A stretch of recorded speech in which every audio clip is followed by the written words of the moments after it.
Ini solusinya gimana saya jatuh cinta seperti ini? Kalau ngelamar langsung mesti ditolak. Siapa saya? Akhirnya oleh ulama ini sudah, kamu amalkan yang saya ijazahkan ini. Jadi ada amalan untuk dijalankan selama 40 hari di malam hari. Jadi nanti di malam ke-40 ada utusannya Tuhan datang padamu, sampaikan keperluanmu apa, dan apapun yang kau minta akan dikabulkan.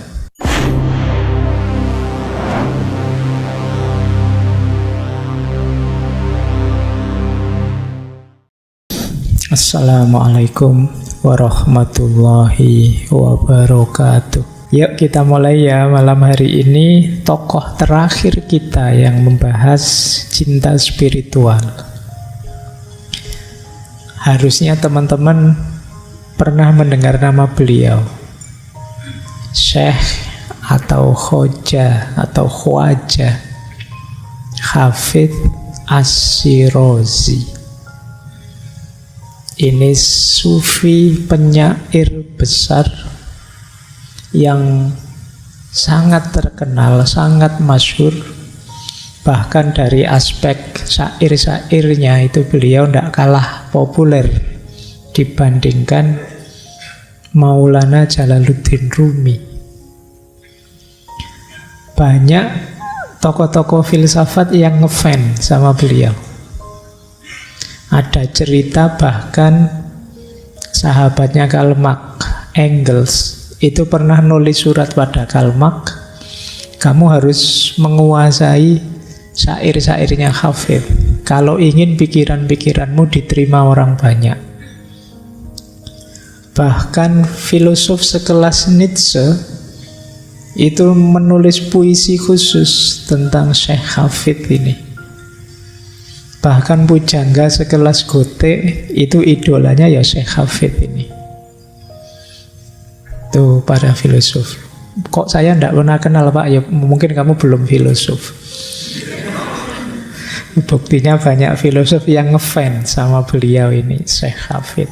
Pengaruhnya besar, luar biasa. Beliau ini ya dari namanya kelihatan ya, Hafidz Ash-Shirazi. Kelahiran Shiraz, Iran. Beliau 1 abad setelah sufi besar lainnya, Syekh Sa'di Ash-Shirazi. Beliau ini dipanggil Hafidz. Nama lengkap beliau Syekh Samsuddin Muhammad. Sebenarnya gelar Hafidz itu karena beliau memang sangat penghafal. Di usia-usia awal beliau masih kecil, mungkin masih balita, sudah hafal Quran. Bahkan kabarnya hafalnya hanya karena mendengar ayahnya membaca Quran, terus bisa hafal. Bahkan nanti beliau hafal juga kitab-kitabnya Maulana Rumi, kitab-kitabnya Syekh Sa'di, kitab-kitabnya Syekh Fariduddin Attar, termasuk kitab-kitabnya Syekh Nizami. Punya hafalan yang sangat kuat. Makanya beliau dipanggil Hafidz, penghafal. Ada yang namanya Hafidz di sini. Semoga setara ya dengan Syekh Hafidz ini. Iso hafal macam-macam. Tokoh ini beberapa kali sering saya singgung ceritanya. Ketika beliau dari seorang biasa kemudian pindah ke dunia sufi. Teman-teman mungkin juga pernah dengar, saya lupa di sesi ngaji filsafat yang mana. Ini beliau dari orang biasa, anak muda biasa seperti kalian, bahkan mungkin situasinya lebih menyedihkan, kemudian geser ke dunia tasawuf. Mungkin teman-teman ingat cerita seorang anak muda yang bekerja di toko roti. Yang satu ketika beliau harus mengantarkan roti ini ke rumah seorang bangsawan. begitu ke rumah bangsawan ini, yang membuka pintu adalah anaknya bangsawan itu, seorang perempuan yang cantiknya luar biasa, namanya Sakhinabat. Nah, Hafid muda yang hanya seorang pegawai toko roti itu betapa terpesona melihat perempuan secantik itu. Jatuh cinta dia. Mulai dari situ, mulai latihan, mulai keluar banyak syair. Nah, memang orang jatuh cinta itu kan tiba-tiba jadi penyair. Wis pengalamanmu sendiri lah, mesti begitu ya. Entah sejelek apa syairmu, pokoknya jiwa romantisme muncul untuk nulis syair. Hal yang sama terjadi dengan Syekh Hafid ini. Waktu mudanya mulai banyak syair, tapi beliau tahu siapalah saya yang jatuh cinta pada putri bangsawan secantik itu. Tapi kalau sudah jatuh cinta, gimana bisa disisihkan? Akhirnya beliau datanglah ke seorang ulama di kotanya, tanya, ini solusinya gimana saya jatuh cinta seperti ini? Kalau ngelamar langsung mesti ditolak, siapa saya? Akhirnya oleh ulama ini sudah, kamu amalkan yang saya ijazahkan ini. Jadi ada amalan untuk dijalankan selama 40 hari di malam hari. Jadi nanti di malam ke-40 ada utusannya Tuhan datang padamu, sampaikan keperluanmu apa, dan apapun yang kau minta akan dikabulkan. Ya, nanti di beberapa riwayat maksudnya utusannya Tuhan itu malaikat. Nah, ya karena sudah jatuh cinta, 40 hari puasa dan mengamalkan ini itu tidak masalah lah, tidak tidur juga tidak masalah. 40 hari aja kok, kan gitu. Kalau kamu sedang jatuh cinta, tidak usah tanya amalannya apa ya. Bahaya kalau sampai ke kalian. Nah, beneran beliau paginya nunggu toko roti, malamnya mengamalkan ijazah dari ulama tadi. Ternyata benar, di malam ke-40 ada yang datang menemui dia. Syekh Hafid ini begitu terpesona melihat yang datang tadi, karena jauh lebih indah. Selama ini dia tidak pernah lihat makhluk seindah itu. Jadi keterpesonaannya melebihi melihat wanita cantik yang tadi menggetarkan hatinya. Nah, begitu utusannya Tuhan tadi tanya, wahai Hafid, Allah ridho dengan amalan yang engkau lakukan. Apa yang engkau minta, apa yang engkau inginkan? Syekh Hafid terus bilang, karena saking terpesonanya dengan utusannya Allah ini, dia bilang, kalau utusannya seindah ini, apalagi yang mengutus. Akhirnya dia bilang, lupa sudah dengan Sakhinabat yang dia jatuh cinta tadi. Dia terus bilang, aku minta Allah saja. Akhirnya oleh malaikat tadi ditunjukkan, ya kalau begitu silahkan engkau belajar oleh malaikat. Ceritanya saat itu diarahkan seorang sufi, sebenarnya juga ilmuwan, namanya Syekh At-Tor. Bergurulah beliau pada Syekh At-Tor ini. Di situ dimulai lagi beliau sebagai seorang sufi. Dan nanti dalam sejarah hidup beliau ada fase-fase lagi ketika melakukan amalan 40 hari tadi, ketika beliau kholwat, uzlah, dan lain sebagainya. Itu cerita ya tentang beliau. Ya enggak usah tanya, beneran gitu enggak Pak? Di beberapa riwayat begitu, di beberapa kitab tasawuf seperti itu. Tapi yang jelas puisi-puisi, syair-syair beliau yang dikenal sebagai puisi liris yang isinya ungkapan-ungkapan perasaan, ekspresi yang dirasakan itu populer sekali. Bahkan nanti di Iran itu ada hari Hafid. Saya lupa kalau tidak salah 13 Oktober. Setiap tanggal 13 Oktober ada hari Hafid ini. Itu saking dahsyatnya pengaruh beliau. Baik, kita mulai ya. Cuma malam hari ini ya saya hanya nyuplik-nyuplik saja. Semoga membantu kita memahami bagaimana, seperti apa cara kita mencintai Tuhan. Kalau beliau ini ya levelnya sudah mabuk dalam tanda petik. Jadi levelnya sudah sangat cinta, tidak bisa lagi ditawar. Seperti apa sih mencintai Tuhan itu, seperti dalam syair-syairnya beliau. Ya malam hari ini saya bawa syair terjemahan. Syair itu kalau sudah diterjemahkan rasanya sudah berbeda. Tapi yo harap dimaklumi, kalau saya bawa aslinya opo yo sampeyan paham. Jangankan aslinya, terjemahannya saja ya sulit. Saya ngambil dari bahasa Inggris, saya Indonesiakan. Yang Inggris menerjemah dari bahasa Persia, itu lebih berat lagi, itu sudah melalui berapa bahasa. Tapi ya tidak apa-apa ya, nanti kita tangkap idenya.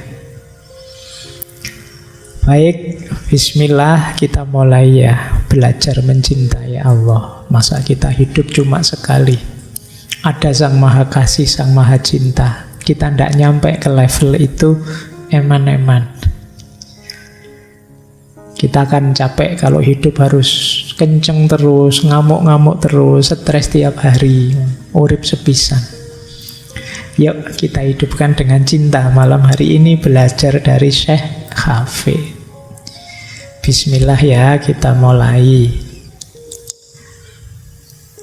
Nah, itu saya buka dengan beberapa quote. Ini sebenarnya ya puisi, saya potong kalimat yang menarik saja. Kata beliau, kita itu sebagai manusia memerlukan cinta. Karena cinta itu adalah tanda bahwa jiwa kita hidup. Kata Syekh Hafid, cinta adalah kebahagiaan terbesar ciptaan. Bagi yang pernah jatuh cinta, boleh kamu ingat-ingat, apa sih kebahagiaanku paling besar itu? Pasti nanti berhubungan dengan yang kamu cintai. Ya berarti sebaliknya juga, berarti patah hati paling besar itu juga berhubungan dengan yang kamu cintai. Jadi puncaknya kebahagiaan itu justru ada pada cinta. Kata Syekh Hafid.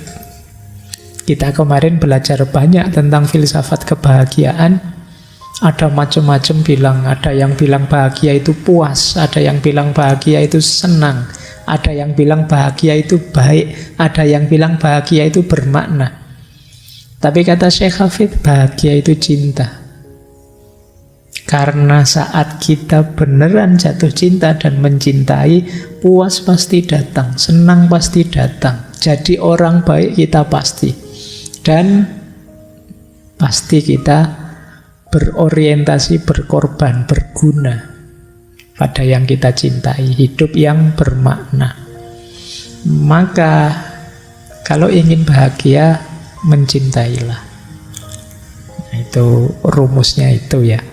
Semoga kalian tidak nganggap ala pak, lebay pak, gitu-gitu. Nah, saya tidak tahu, hari ini sering begitu kesannya.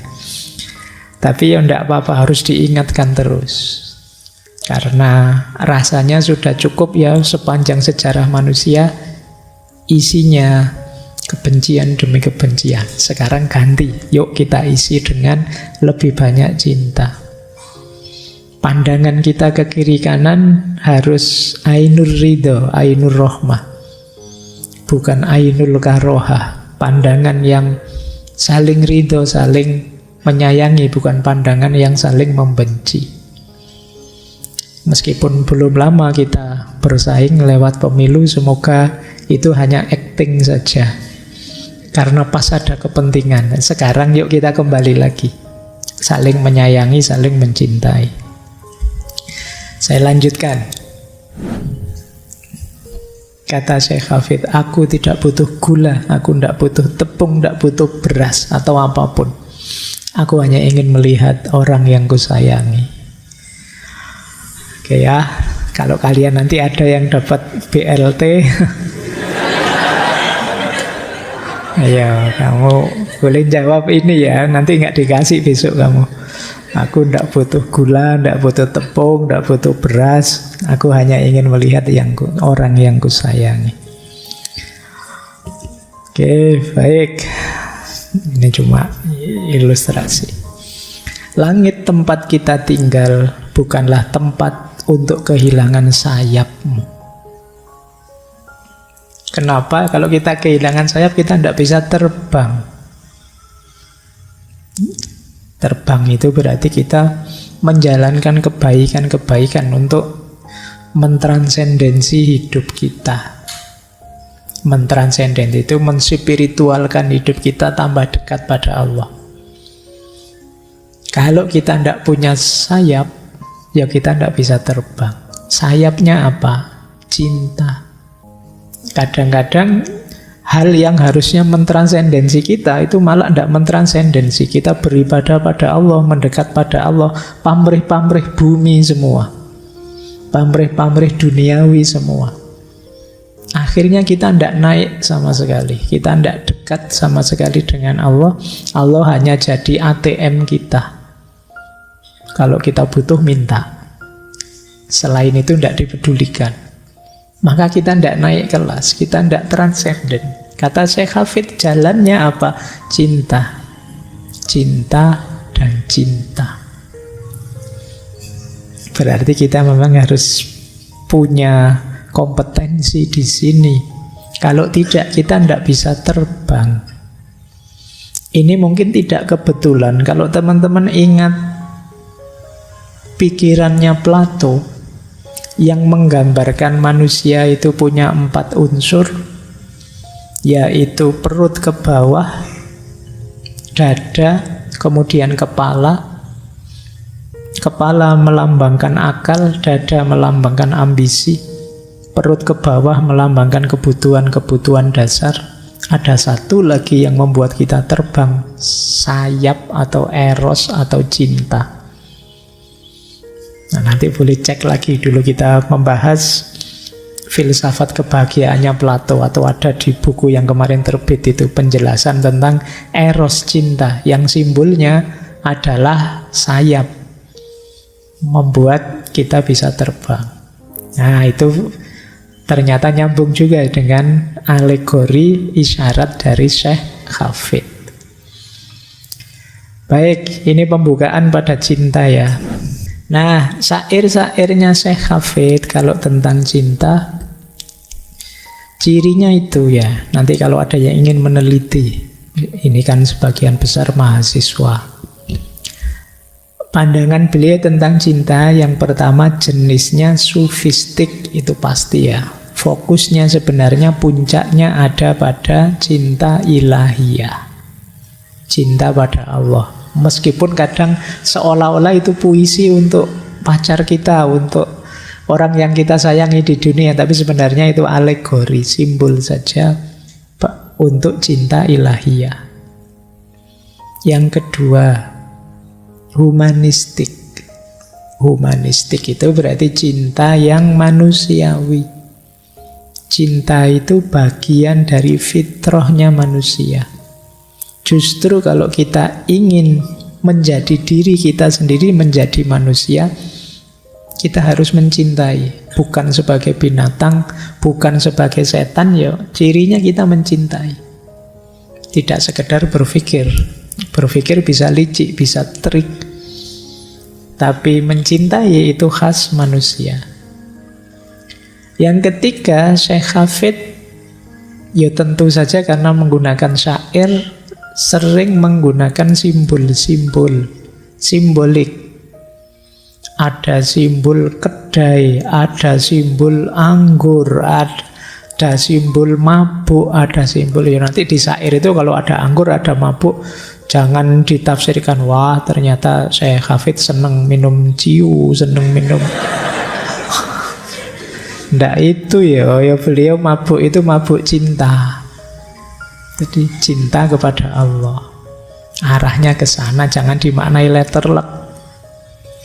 Jadi banyak bicara simbol-simbol. Makanya banyak nanti yang salah paham. Ada yang menuduh beliau musyrik lah, ada yang menuduh beliau keluar dari Islam lah. Pada zaman beliau sendiri begitu.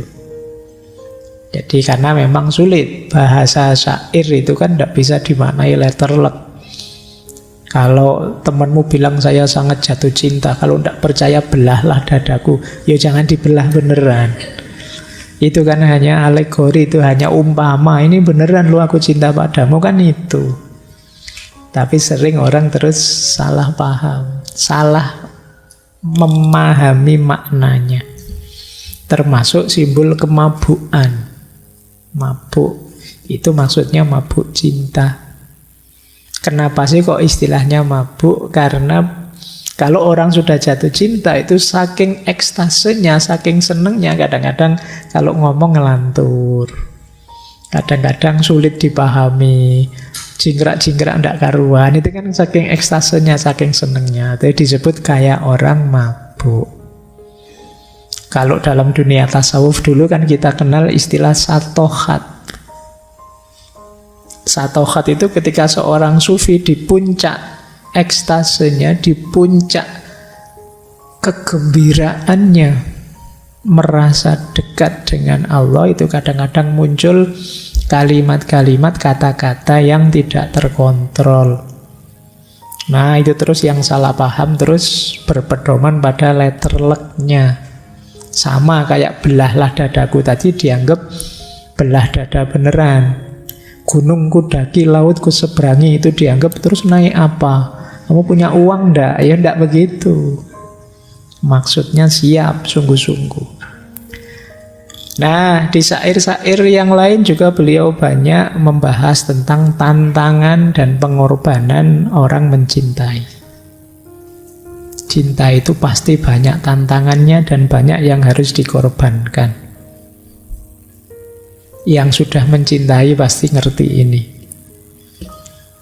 Jadi kalau kemarin 2 minggu yang lalu kita membahas tokoh-tokoh sebelumnya itu kan banyak betapa memang cinta itu mengorbankan, tapi pengorbanan yang kita sukai, kita senangi. Sama sekali tidak merasa berat. Karena ada ketulusan. Dan yang terakhir, efeknya cinta pada jiwa. Kalau di Khalil Gibran disebut penyucian. Cinta itu menyucikan kita, membersihkan kita, mentransformasi kita, mengubah kita. Sering saya jelaskan perubahan paling kelihatan dari orang yang mencintai itu, dia tidak egois lagi. Bisa mengalahkan dirinya demi yang dicintai. Nah ini banyak nanti diungkapkan oleh Syekh Hafid, khususnya dalam konteks cinta pada Tuhan. Baik, kita mulai ya, masuk. Saya buka dengan salah satu puisinya, ini saya potong. Kata beliau begini, wahai engkau yang mencoba mempelajari keajaiban cinta melalui salinan buku logika, aku sangat khawatir engkau tidak akan pernah benar-benar mengerti maksudnya. Jadi cinta, kok ingin tahu cinta itu kayak gimana dengan cara membaca buku, termasuk dengan ikut kajian-kajian seperti ini, itu sebenarnya kurang efektif. Kalau ingin efektif bagaimana? Ya mencintailah.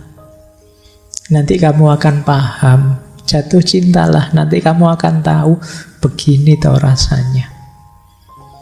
Sebenarnya mungkin kalian sudah punya kualitas cinta itu, cuma belum kalian sadari, belum kalian hayati. Kalau saya ngomong cinta, kamu mesti bayangannya kan ke pacar. Padahal tidak harus ke situ. Kamu sama orang tuamu, kalian sama saudara kalian, sama keluarga kalian, mungkin tetangga dekat, itu kan ada kualitas-kualitas cinta di situ.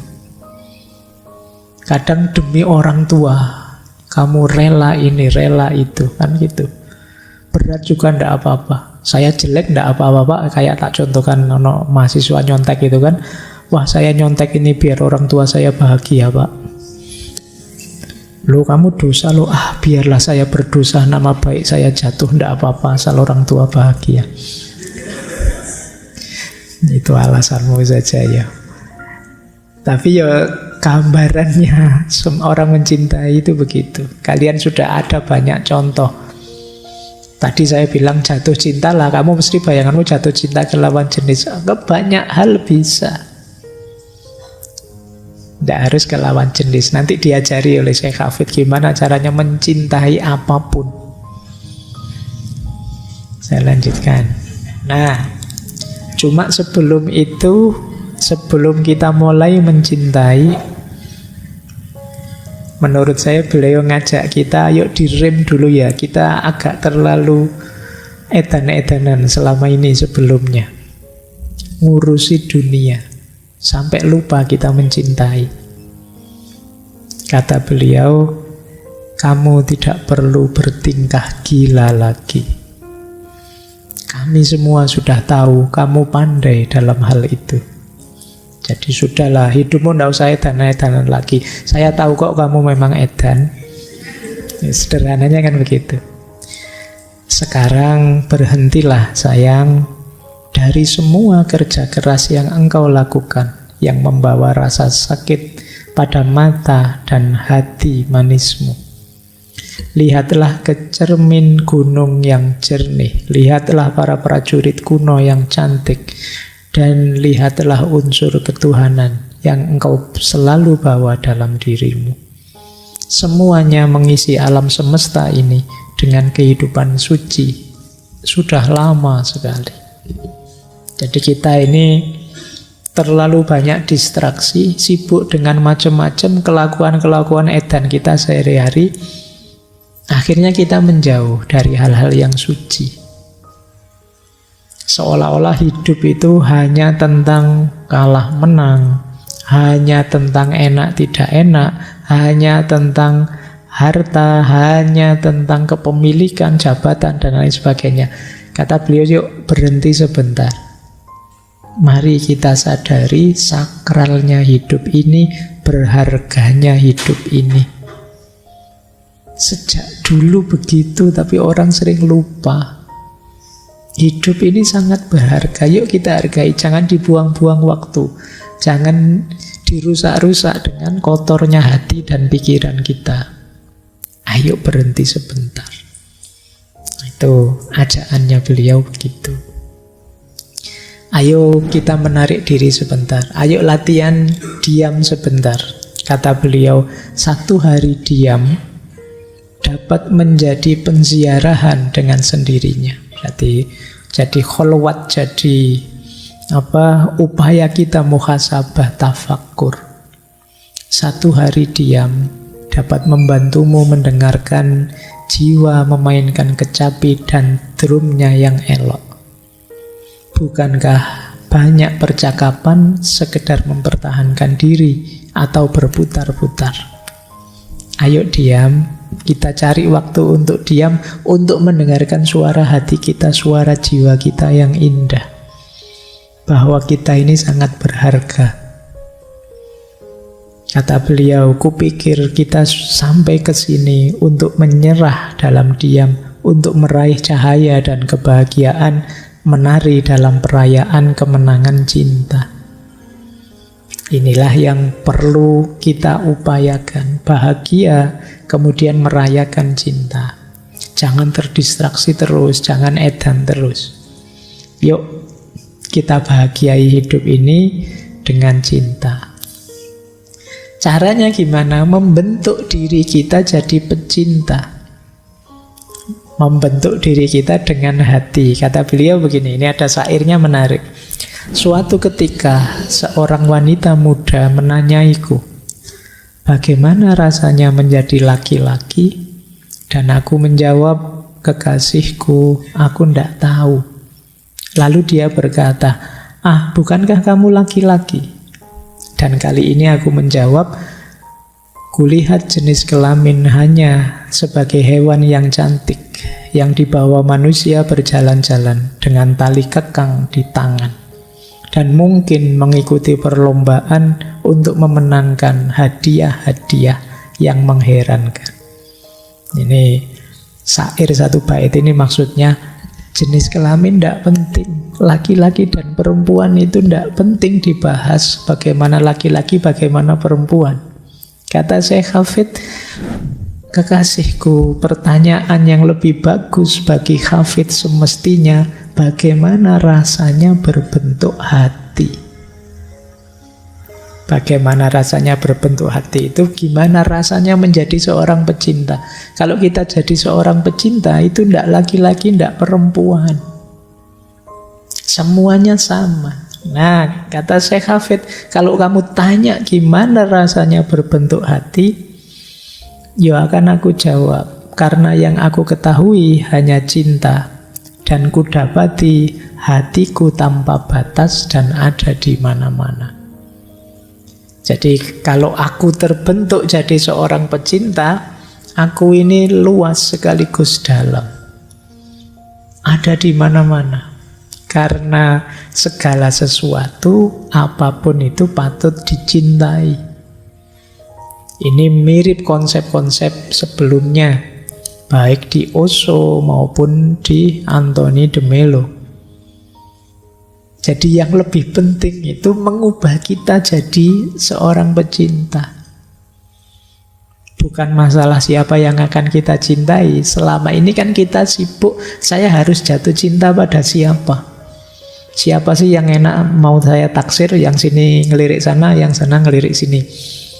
Bukan itu yang penting. Tapi ubahlah dirimu jadi sosok yang dicintai. Jadikan dirimu manusia berbentuk hati.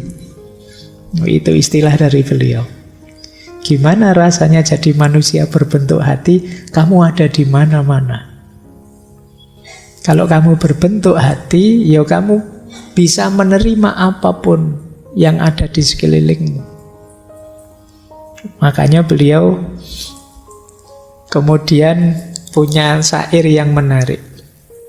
Ini cara kita mencintai apapun di sekeliling kita tadi.